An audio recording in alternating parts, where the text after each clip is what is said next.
नमस्ते, मैं अंकित सिंह, क्षेत्रीय अधिकारी, प्रदूषण नियंत्रण बोर्ड मुजफ्फरनगर और शामली।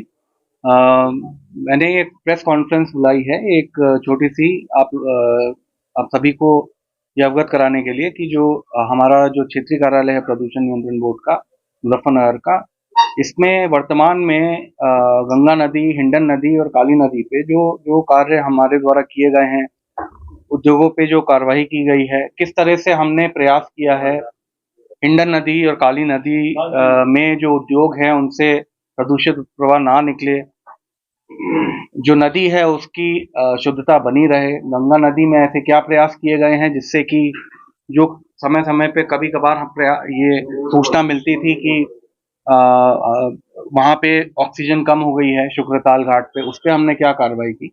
इस रीजन से मैंने ये सोचा कि जो जो कार्रवाई हमने अभी विगत कुछ माह में की है उससे अवगत कराया जाए।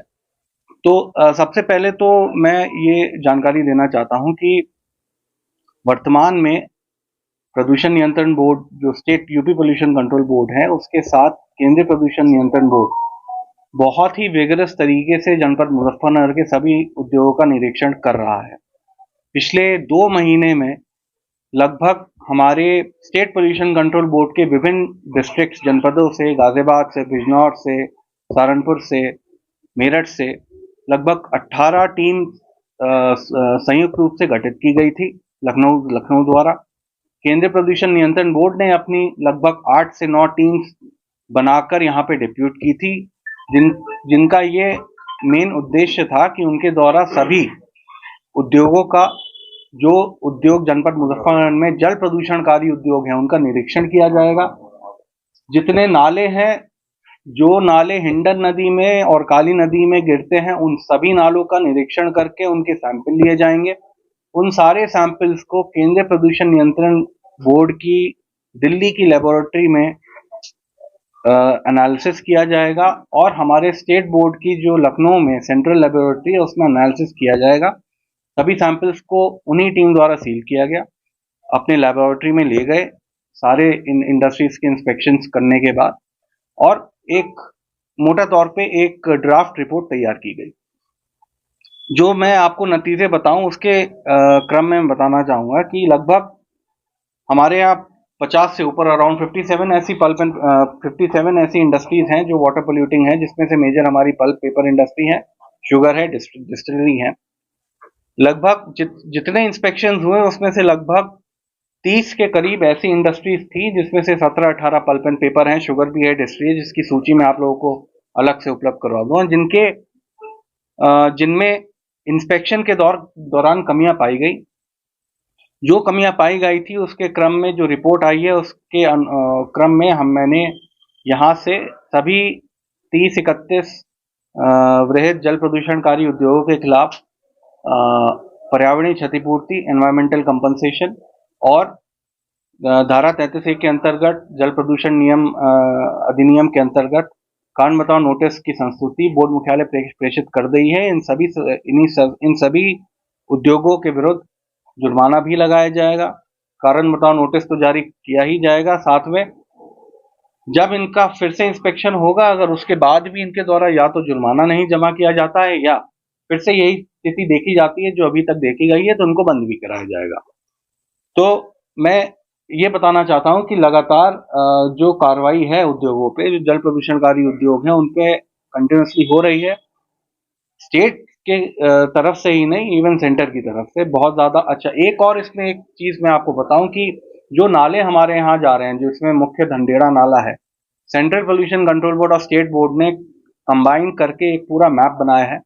उस मैप में जहां जहां से ऊपर से लेके अपस्ट्रीम से लेके डाउनस्ट्रीम जहां तक वो नाले हिंडन नदी में मिलते हैं, लगभग एक मीटर, एक किलो 100 मीटर के स्ट्रेच पे, 200 मीटर के स्ट्रेच पे सैंपल्स दिए गए हैं। जहां पे सैंपल्स की वैल्यू, सीओडी की वैल्यू बहुत हाई है, उसके जो रेसिपिएंट उद्योग हैं उन पे भी हमने कार्रवाई की है, जिससे उद्योगों को ये वो भ्रम ना रहे कि सिर्फ अपने इंडस्ट्री के अंदर अगर उनका ईटीपी जब हम इंस्पेक्शन कर रहे हैं तब सही चलता हुआ मिले, इसका मतलब है कि उद्योग सही चल रहा है। अगर उनके जो रेसिपिएंट ड्रेन है, अगर उनमें जहां पे इनका पानी जा रहा है, अगर उस आसपास के एरिया की सीओडी या बीओडी बहुत ज्यादा आती है, तब भी हम उद्योगों को दोषी मानेंगे। ये भी हमने एक नई पहल यहाँ पे शुरू की है। दूसरी बात मैं गंगा नदी के बारे में बताना चाहता हूँ। देखिए, गंगा नदी हमारी जो मेन स्ट्रीम गंगा नदी की है वो शुक्रताल से होते हुए आती है। बूढ़ी गंगा और सालोनी नदी आती है उत्तराखंड से, और विगत कई वर्षों से ये देखा जा रहा है कि लगभग बारिश के टाइम पे शुक्रताल में पानी गंगा का काफी डाउन हो जाता है। पानी डाउन तो पानी तो इंक्रीज होता है, लेकिन उसकी जो वैल्यूज है डीओ की, ऑक्सीजन की, वो बहुत ज्यादा डिक्रीज हो जाती है और उसमें रंग भी आने लगता है। विगत 2 वर्षों से हमारे वर्तमान जिलाधिकारी महोदय द्वारा भी स्पष्ट निर्देश दिए गए थे कि इस तरह की गंगा नदी में इस तरह का स्थिति नहीं आनी चाहिए। हमने पूरे गंगा शुक्रताल से लेके डाउनस्ट्रीम और अपस्ट्रीम उत्तराखंड तक सभी पूरे स्ट्रेच का हमने इंस्पेक्शन किया था। सीपीसीबी की टीम को भी हमने बुलाया था, वो भी आए थे। हमने हरिद्वार के पोल्यूशन कंट्रोल बोर्ड के लोगों को भी बुलाया था, वो भी आए थे। और हमने उत्तराखंड से लेके शुक्रताल के डाउनस्ट्रीम तक इंस्पेक्शन करके ये पता किया कि हमारे जनपद मुजफ्फरनगर में ऐसी कोई इंडस्ट्री नहीं है जो गंगा नदी में सीधा पानी डालता रहे। सीधा ही नहीं, इनडायरेक्टली भी कोई ऐसा उद्योग नहीं है जो हमारे गंगा नदी में पानी डालती हो, शुद्ध या अशुद्ध। जहां तक बात है कि गंगा उस तरफ, हाँ, शुक्रताल में गंगा जो है वो पोल्यूट कैसे होती है, साल में 1-2 बार ऐसी सिचुएशन क्यों आती है, तो उसका बेसिक इफेक्ट आता है रुड़की में जो इंडस्ट्रियल एरिया है, वहां पे एक शुगर और डिस्टिलरी है RKBNS नाम से, और हर साल बारिश के दौरान उनके द्वारा जो गंदा पानी होता है उसको वो ठीक तरीके से ट्रीट नहीं कर पाते हैं।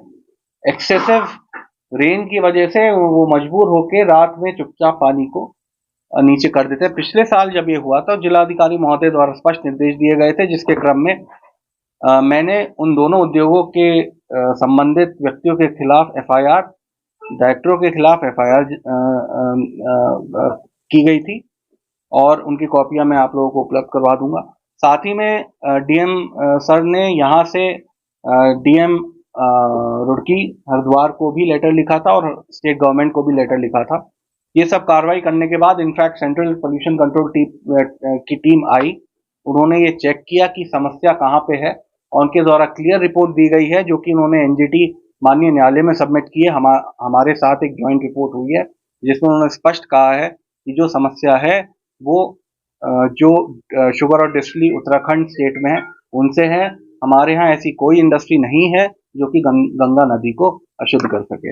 वर्तमान में 1-2 और ऐसी न्यूज आई थी जिसमें ये कहा गया था कि बूढ़ी गंगा का जो का प्रदूषण लेवल है बहुत ज्यादा बढ़ गया है। इस पे मैं थोड़ा सा उसको करेक्ट करना चाहता हूँ, ये सूचना पूरी तरह सही नहीं है। गंगा नदी की जो डिजॉल्व्ड ऑक्सीजन है वो हमेशा 4 से ऊपर रही है, पहले भी और अब भी। वर्तमान में बूढ़ी गंगा का जो स्तर है वो 4 से लेके 6 तक जाता है डिजॉल्व्ड ऑक्सीजन का, 4 मिलीग्राम पर लीटर से 6 मिलीग्राम पर लीटर तक। ऐसी स्थिति में एक्वेटिव जो लाइफ है वो किसी भी हालत में डाउन नहीं हो सकती। कोई भी एक्वेटिव लाइफ जो है वो उसकी हत्या नहीं हो सकती है। ऑक्सीजन बहुत अच्छे लेवल पे है। ऐसा नहीं है कि किसी भी उद्योग का गंगा नदी में पानी जाने से हमारे गंगा नदी का ऑक्सीजन का स्तर कम हुआ हो। जैसे मैंने आपको बताया कि पहले तो इंडस्ट्री ऐसी है ही नहीं जो गंगा नदी में पानी डालती है। इसके अलावा लगभग मैं ये भी बताना चाहूंगा, जो कार्रवाई हमने हाल फिलहाल में की है, इसके अलावा जो प्रदूषण नियंत्रण बोर्ड अपने स्तर से जो इंस्पेक्शंस करता है, लगभग अभी पिछले 6 महीने की अगर बात करूं तो लगभग 11 पल्प एंड पेपर इंडस्ट्रीज को हमने 20,60,000 रुपए का जुर्माना लगाया था, जो हमने रिकवर किया। एक दूसरी NGT के केस में 31,42,500 का हमने 4 उद्योगों पे जुर्माना लगाया था, पल्प एंड पेपर इंडस्ट्रीज पे, वो भी हमने रिकवर किया। करोड़ों रुपए का जुर्माना हम पहले लगा चुके हैं। 1 करोड़ का जुर्माना हम ऑलरेडी इंडस्ट्रीज से रिकवर कर चुके हैं। इसके अतिरिक्त साथ में जो प्लास्टिक वेस्ट की समस्या जो पहले न्यूज़ में भी आई और बहुत अक्सर आती रहती है, उसके बारे में भी मैं स्पष्ट करना चाहता हूं कि विभाग द्वारा कंटिन्यूअसली रात को 12 बजे से 4 बजे तक सरप्राइज इंस्पेक्शंस किए जाते हैं। ऐसा बहुत कम होता है कि रात को इस तरह से, लेकिन हमारी टीम जाती है, इंस्पेक्शंस करती है। जो पन्नी माफियाओं की बात की गई है, उन जितने भी पन्नी माफिया हैं, लगभग 22 के खिलाफ मेरे द्वारा एफआईआर की जा चुकी है। पूरी एफआईआर की कॉपियों सहित मैंने वो कॉपी पुलिस विभाग को भी उपलब्ध कराई है और अनुरोध किया है कि इस पे आगे कार्रवाई हो, जिससे कि हमारे यहाँ जो बाहर से पन्नियां आ रही हैं उस पर स्पष्ट रूप से रोक लगी जाए। साथ में ऐसा नहीं है कि हमने नहीं देखा है कि पल्प पेपर इंडस्ट्री में पन्नियां नहीं जलती हैं। यस, हमने देखा, हमने रात को भी इंस्पेक्शंस करवाए और जहां जहां पे हमें मिला, अभी हाल फिलहाल में 2 इंडस्ट्रीज में हमने पकड़ा था और हर एक इंडस्ट्री पे 10-10 लाख का जुर्माना हमने लगाया था, उसको रिकवर भी किया। जो हमने एफआईआर की है वो सिर्फ इसी उससे मतलब से की है कि अगर ये स्थिति ठीक नहीं होती है तो हम पुनः एफआईआर करके अनुरोध करेंगे कि इन सभी पन्नी माफियाओं पर सख्त से सख्त कार्रवाई हो और ये अगर आवश्यकता पड़ेगी तो इन पे गैंगस्टर भी लगाया जाएगा। कार्यवाही जितनी पिछले 1 वर्ष 1.5 वर्ष में हुई है, बहुत ही रिगरस तरीके से हुई है। जिलाधिकारी महोदय ने स्पष्ट किया है कि किसी भी प्रकार से पन्नी हमारे जिले में इलीगल पन्नी ना आए, ना प्रवेश ना करे, उद्योग में ना जले। 2 उद्योग हमारे ऐसे हैं जिनके यहाँ पन्नी जलाने के गैसिफायर्स लग गए हैं, उससे भी हमें काफी फायदा मिला है। वो पन्नी जब बॉयलर में, उन दोनों उद्योगों के बॉयलर्स में जलती है तो बहुत एक हाई लेवल के टेम्परेचर पे उसे जलाया जाता है, तो जो कॉम्प्लेक्स हाइड्रोकार्बन्स हैं वो ब्रेक डाउन होते हैं और जो जहरीली गैस होती है फ्यूरॉन्स की, वो वातावरण में नहीं निकलती। इसके अलावा ये भी कहीं से मुझे सूचना मिली थी कि बूढ़ी गंगा में कुछ बोरे जो है कुछ लोग व्यक्तियों द्वारा धुले जा रहे हैं, जिससे गंगा नदी जो है प्रदूषित हो रही है। मैंने इंस्पेक्शंस करवाए हैं उसके। 3 लोग ऐसे खतौली के मिले हैं, Sajid son of Zakir, Shanu son of Mujahid और खालिद सन ऑफ यूसुफ। इन तीनों का हमने इंस्पेक्शन करके आइडेंटिफाई किया है। ऑल्दो उस समय हमें धुलता हुआ नहीं मिला था, लेकिन उनके 3 गोदाम बने हुए हैं और इन पे हम रिपोर्ट लगा के इनके विरुद्ध जो है बहुत भारी जुर्माने की संस्तुति प्रूफ के साथ हमारे बोर्ड मुख्यालय भेजेंगे और ये बिल्कुल सुनिश्चित करेंगे कि इस प्रकार की समस्या आगे ना आए। साथ में इरिगेशन विभाग से भी हम संपर्क कर रहे हैं और ये कोशिश कर रहे हैं कि कहीं पे अगर ऐसा होता है कि बहुत भारी लेवल पे पन्नी का डिस्पोजल हो रहा हो ऐसे क्षेत्र में, तो वहां पे क्लीनिंग भी कराई जाए। Thank you. तो पन्नी माफियाओं पर कुछ राजनेताओं का भी संदेश? देखिए, वो तो मुझे नहीं पता है ऐसा। देखिए, मैक्सिमम जो लोग हैं, जो ठेकेदार हैं, वो लोकल हैं। लोकल हेलो, हाँ जी, शिकायत आई जो मैंने आपको शुक्रताल की बात बताई, वो उसी की वजह से आई थी। वो जब भी वहां से इस तरह की समस्या आती है तो हमारी डिजॉल्व्ड ऑक्सीजन, जो ऑक्सीजन है, वो गंगा नदी में 2 से कम हो जाती है और 2 के आसपास।